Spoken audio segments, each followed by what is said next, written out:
A lot of people say, Trevor, I get demotivated when I'm making all these phone calls because I'm getting rejected and people saying no and they're yelling at me and they're screaming at me, or some people just blatantly, when I'm trying to even introduce myself, they say, listen, I don't have the time, goodbye, bye. Look, sometimes it happens, but how do you stay motivated to keep picking up the phone and calling and making that next phone call and that next phone call? Hey, I'm going to give you 5 tips how to stay motivated when making phone calls for your company. So tip number 1, I think a big problem is that we all pray every morning, please Lord, don't let anybody reject me today. And we're expecting we're going to get 0 rejection. So we're setting ourselves up for failure. And when it happens, we cannot believe it. Listen, let me give you the facts. You are going to get rejected. I get rejected, you will get rejected. So many of my clients will say, Trevor, we probably get about 7 no's before we get a yes. So it's normal. Just see it as normal. Don't take it personal. It's okay. When people say no, that's fine. But by having this in your mind, hey, every phone call that I'm going to make, I'm going to get a yes, will set you up for failure. I'm not expecting you to call with, they're probably going to say no, because then you're not going to pick up the phone. Be positive, be hopeful, be optimistic, give it your best shot every time. Having this in your mind, I'm trying to connect my product and my service to a prospect. That's it. Maybe it's going to happen now. Maybe it's going to happen now. Maybe it's going to happen now. Right? It's the same like a person who's shooting to a hoop. It's maybe it's going to go in now. Maybe it's going to go in now. And by keep shooting into those hoops, they increase their success rate. So my success rate will increase if I just stay optimistic and I would keep trying to ask and get through to that phone call. And if I get rejected, it's just another rejection closer to getting to a yes. So don't set yourself up for failure by expecting every phone call is going to turn into success. Tip number 2, set yourself a target. Now, depending on what product or service that you're offering, some people have a long buying cycle, some people have short buying cycles. Maybe setting yourself a target, I want to close 4 sales today. Right. So what you're going to do is keep calling, and you're going to get rejected, and people are going to say no, no, no. It's okay. Keep going. Hey, I've got a sale. So when you keep focusing on the target of the sales that you want to achieve, when you're getting rejected, it's just, okay, it's not that person, here's one, great. And that can actually help you to drive you to achieve your goals. You know, I take trips overseas to Singapore and Japan and Hong Kong, and then I would go to America and London and different places. So if I decide I'm going to go for a trip to, let's say, the UK or to Singapore, I would decide, okay, I'm going to be there for 5 days. I need to get 5 companies to book in for my training. There's my goal. And so I would call, I would send out information, I would do everything. And trust me, you get the, sorry, this is not in our budget. Sorry, this is not for our company. Sorry, we're too small. Sorry, we've already done training recently. That's fine. All I'm trying to do is to see how do I fill up all 5 days, right? So it's okay. But when I get focused on my target, it helps me to stay driven and motivated instead of looking at, oh, so many companies have said no. I'm rather going, who's going to take the Wednesday? Who's going to take the Thursday? Right? Set yourself targets and focus on your targets, not on your rejection. Tip number 3, people are going to say no. But do you know what? No is not spelled never. So it doesn't mean they're going to say, I'll never buy from you. No just means not at this point. That's okay.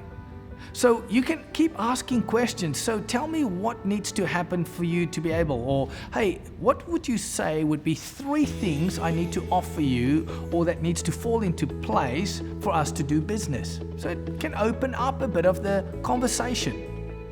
Also remember, some people will say no because they're not going to buy from you. It is okay.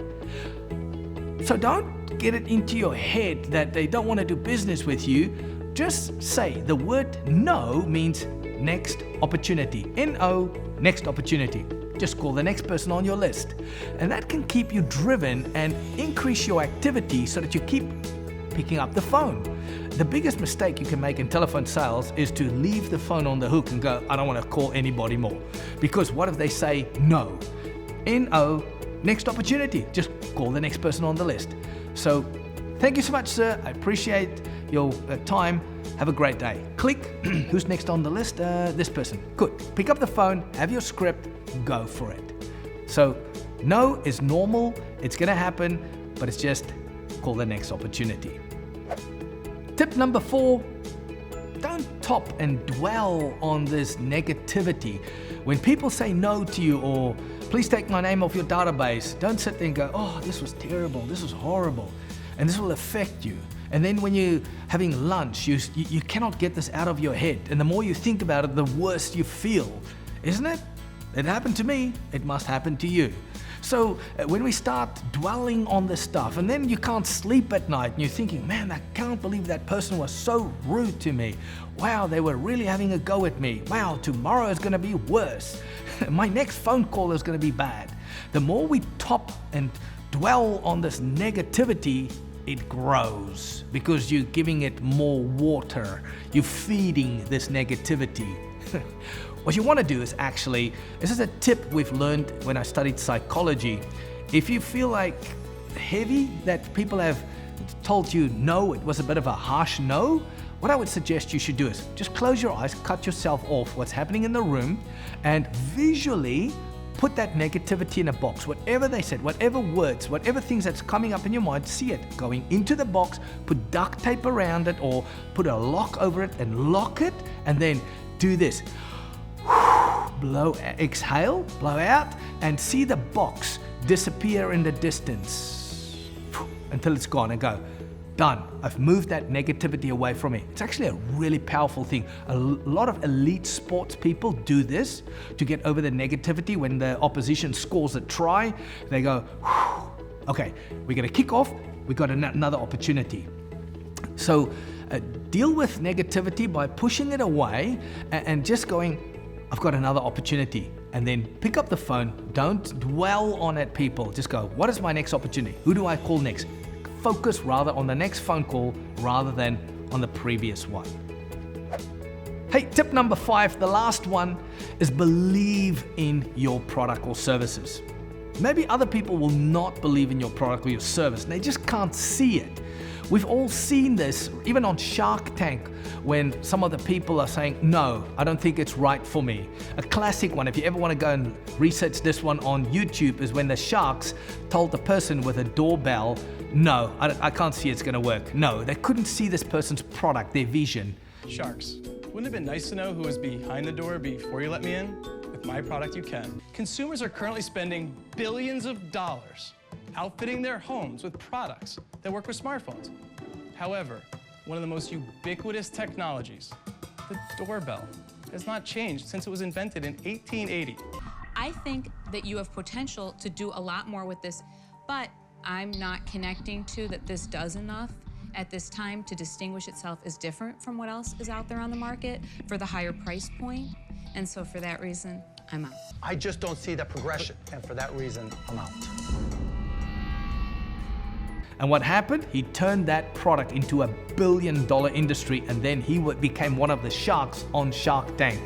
And they all are probably kicking themselves because they couldn't see their value in the product or the service that this person was pitching to them. So some people are going to not see it.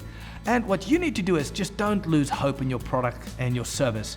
Stay focused. Like I said, go outside, look at the sky and go, hey, our product is working. It works for other people. The testimonials that people were saying, wow, this is actually helping us. This has reduced our cost and our expenses. Hey, this improved our productivity. Hey, this helped us greatly to be able to do this in our business.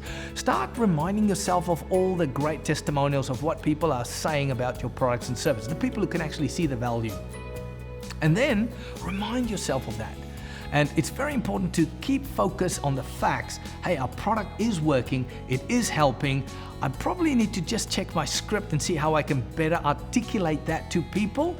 But don't lose hope and start to buy into other people's negativity. Yeah, it's not going to work. It's probably not as good as other people's products, right? You do not have to have the best product on the market. You just need to have a good product that solves people's problems. So this is a series just on telephone sales. I frequently train people in telephone sales training.